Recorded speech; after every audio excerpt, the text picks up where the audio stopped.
नमस्कार, जय हिंद। हिंदी के एक नए टॉपिक के साथ उपस्थित हूं मैं।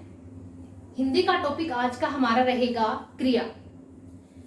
क्रिया वैसे देखें हम तो एक बहुत ही आसान जो टॉपिक है वो हमें लगता है, लेकिन जब हम प्रीवियस ईयर पेपर को देखते हैं तो वहां हमें कुछ ऐसे शब्द, ऐसे प्रश्न मिलते हैं कि जो क्रिया को पढ़ने के बाद भी गलत हो जाते हैं। तो हम 2 या 3 वीडियो में क्रिया के इस टॉपिक को, इस विषय को बहुत अच्छे तरीके से हल करेंगे। बहुत अच्छे तरीके से एक एक बिंदु को हम बहुत बेहतरीन तरीके से पढ़ेंगे। तो आइए शुरू करते हैं।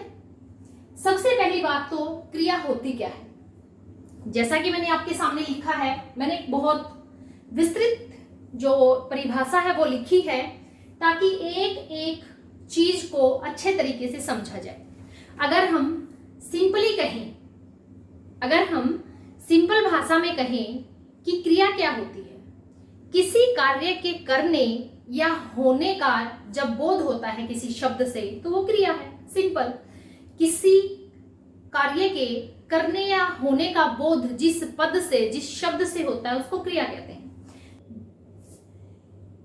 सबसे पहली बात हम पढ़ेंगे क्रिया की विशेषताएं। क्रिया की विशेषताएं क्या है? हमने आज तक क्रिया के बारे में बहुत पढ़ा है, बहुत सीखा है, लेकिन यहां आपको कुछ बिंदु जो है वो हटके मिलेंगे। देखिए, क्रिया की विशेषताएं। तो क्रिया की विशेषताएं हम पढ़ रहे हैं। सबसे पहली बात, क्रिया एक या एक से अधिक शब्दों की हो सकती है। सबसे इंपॉर्टेंट बात क्या है कि क्रिया एक या एक से अधिक शब्दों की हो सकती है। एक शब्द की क्रिया क्या है? जैसे हमने कहा वंशिका गई। हमने क्या कहा? वंशिका गई। तो यहां जो क्रिया है वो सिर्फ एक शब्द में है, गई। अगर मैं कहूं विराज जा रहा था तो यहां जो क्रिया है वो 3 शब्दों में आ रही है, जा रहा था। क्लियर?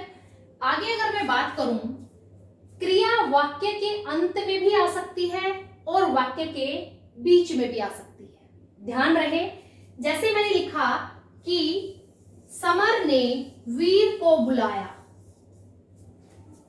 यहां पर जो क्रिया है वो अंतिम पद जो है वो क्रिया है बुलाया। आगे उसने राम को बुलाकर पढ़ाया। अब जो क्रिया है वो वाक्य के बीच में आ गई है।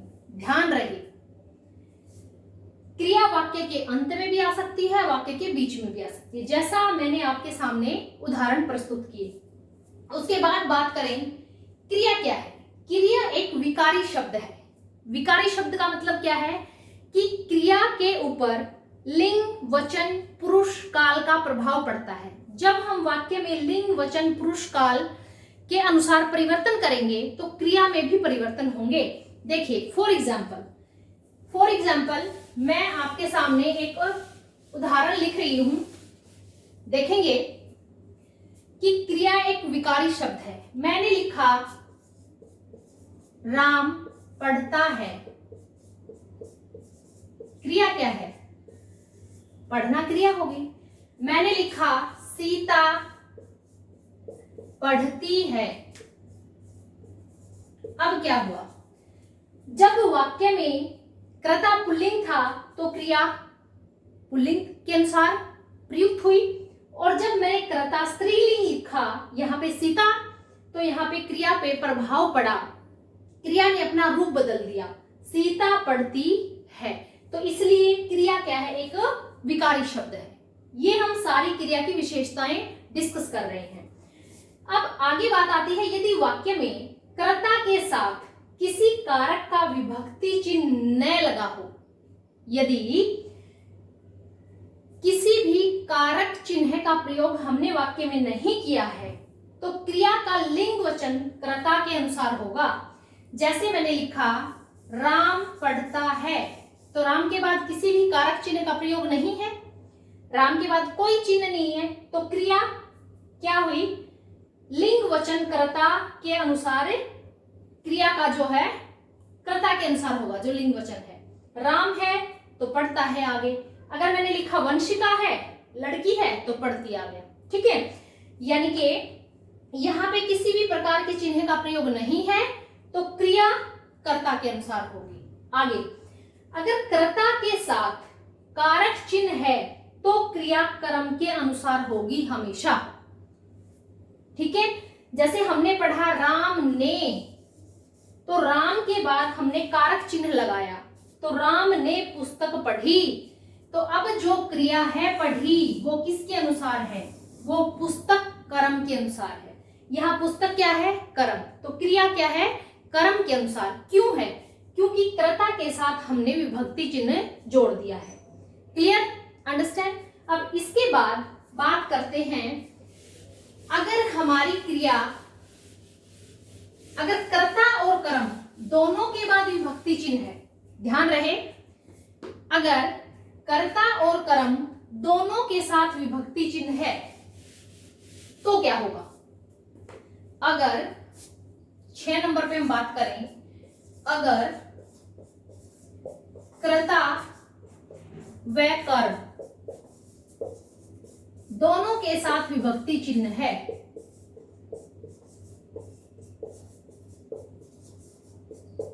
कारक चिन्ह है,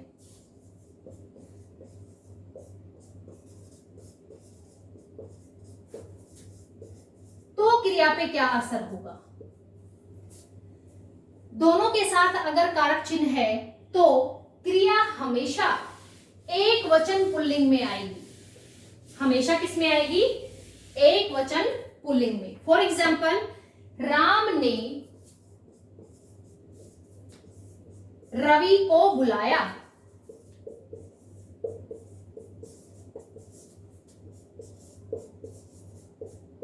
क्लियर? अब देखें, राम कर्ता है, उसके बाद भी क्या है? कारक चिन्ह है, और रवि यहां कर्म है, तो रवि के बाद भी कारक चिन्ह है। तो अब हमारी जो क्रिया है वो क्या है? क्रिया जो रहेगी हमेशा सदैव एक वचन पुल्लिंग, एक वचन पुल्लिंग होगी। क्लियर? ठीक है, अब देखिए एक और एग्जाम्पल देख लेते हैं। अध्यापक ने लड़कों को बुलाया। अध्यापक ने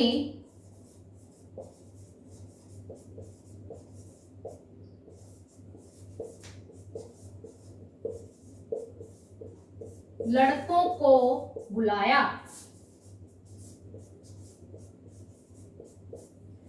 अध्यापक के बाद कारक चिन्ह, लड़कों के बाद फिर कारक चिन्ह, तो यहां पे हमारी क्रिया क्या है? पुल्लिंग एक वचन। तो इससे हमें चीजें बहुत क्लियर हो गई हैं कि अगर कर्ता व कर्म दोनों के साथ कारक चिन्ह का प्रयोग है तो सदैव हमारी जो क्रिया होगी वो पुल्लिंग एक वचन की होगी। क्लियर? अंडरस्टैंड? ओके। अब प्रीवियस ईयर पेपर में क्वेश्चन पूछा गया कि क्रिया के मूल रूप को क्या कहते हैं? क्रिया के मूल रूप को क्या कहेंगे? धातु। तो क्रिया का मूल रूप या अंश, क्रिया का मूल रूप या अंश कहलाएगा धातु। तो साफ साफ प्रश्न पूछ लिया गया था कि क्रिया के मूल रूप को क्या कहेंगे? धातु। अब धातु के अनुसार क्रिया के जो भेद हैं, पहला है सामान्य धातु, दूसरा है व्युत्पन्न धातु। यहां से प्रश्न आने की पूरी संभावना रहेगी कि धातु के अनुसार जो है क्रिया के भेद हो जाएंगे। फर्स्ट सामान्य धातु, सेकंड हो जाएगी व्युत्पन्न धातु, और थर्ड हो जाएगी नाम धातु। जो बच्चे प्रिपरेशन कर रहे हैं उनको पता भी होगा कि यहां से प्रश्न पूछा गया था कि दी गई धातुओं में से कौन सी धातु नाम धातु है। ठीक है, तो अभी हमें पढ़ना है कि ये धातु के अनुसार क्रिया किस प्रकार से अपना रूप बदलती है। सामान्य धातु, जैसे धातु का मतलब है, संस्कृत में हम पढ़ते हैं जैसे खेल, खेल एक धातु है। ठीक है, वद का मतलब बोलना हो गया, क्री का मतलब कार्य करना हो गया। ठीक है, तो ये हैं क्रिया के मूल रूप जिनको हम धातु कहते हैं। अगर हम इन धातु के, ये होगी हमारी मूल धातु, जैसे हिंदी में हम रोना बोल देते हैं, तो मूल रूप हो गया रो। बोल देते हैं, मूल रूप हो गया सो। अगर हम सामान्य धातु की बात करें तो जो हमारी मूल धातु है उसके आगे अगर हम ना लगा दें, लिख के आगे ना लिखना, पढ़ के आगे ना पढ़ना, रो के आगे ना रोना, तो जब हम मूल जो रूप है उसके आगे ना लगा दें तो बनेगी हमारी सामान्य धातु। रोना, सोना, पढ़ना, लिखना, खाना, पीना, ये बनेगी हमारी क्या? सामान्य धातु। क्लियर? उसके बाद बात आती है व्युत्पन्न धातु। अब व्युत्पन्न जो शब्द है ये है वी प्लस उत्पन्न। उपसर्ग में मैंने बहुत डिटेल में इन चीजों को करवाया है कि किस प्रकार शब्द जो है उसके आगे एक शब्दांश रूपी उपसर्ग लगा होता है और किस प्रकार वो उपसर्ग जो है उस शब्द में विशेषता लाता है या फिर उसमें परिवर्तन करता है।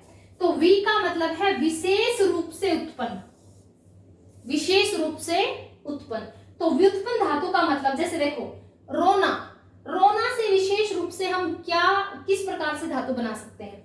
या तो रोना से रुलाना हो सकता है या रुलवाना हो सकता है, ठीक है। ऐसे ही सोना से सुलाना या फिर सुलवाना। क्लियर? अब मान लो पेपर में 4 शब्द आ गए, रुलाना, रोना, रो और एक शब्द आ गया मान लो गरमाना। आपसे पूछ ले व्युत्पन्न धातु कौन सी है या आपसे पूछ ले कि नाम धातु कौन सी है। क्लियर? इसीलिए मैं ये चीजें बहुत बेसिक तरीके से करवा रही हूँ, बहुत मतलब गहराई से करवा रही हूँ कि जब हम इस टॉपिक को कंप्लीट कर लें तो आपका कोई भी प्रश्न जो है वो गलत ना हो। और मेरी उम्मीद ये यही रहेगी कि पूरी वीडियो को देखने के बाद आपका कोई भी प्रश्न उस विषय से गलत नहीं होगा, उस टॉपिक से गलत नहीं होगा जिस टॉपिक को आप यहाँ पढ़ रहे हैं, इस चैनल पे पढ़ रहे हैं। ठीक है, तो व्युत्पन्न धातु हमें पता चला, रो से रुलाना, रुलवाना, सो से सुलाना, सुलवाना। इसी प्रकार से नाम धातु के बारे में पढ़ेंगे। नाम धातु क्या है?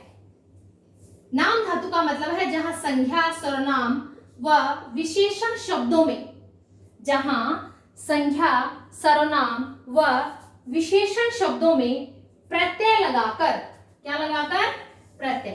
प्रत्यय क्या है? प्रत्यय भी शब्दांश हैं जो शब्द के अंत में लगते हैं, शब्द के बाद में लगते हैं और धातु रूप बनाए जाते हैं।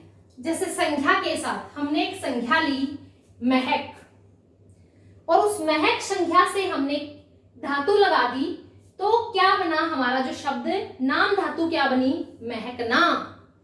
महक में ना प्रत्यय लगा दिया, क्या बना? महकना।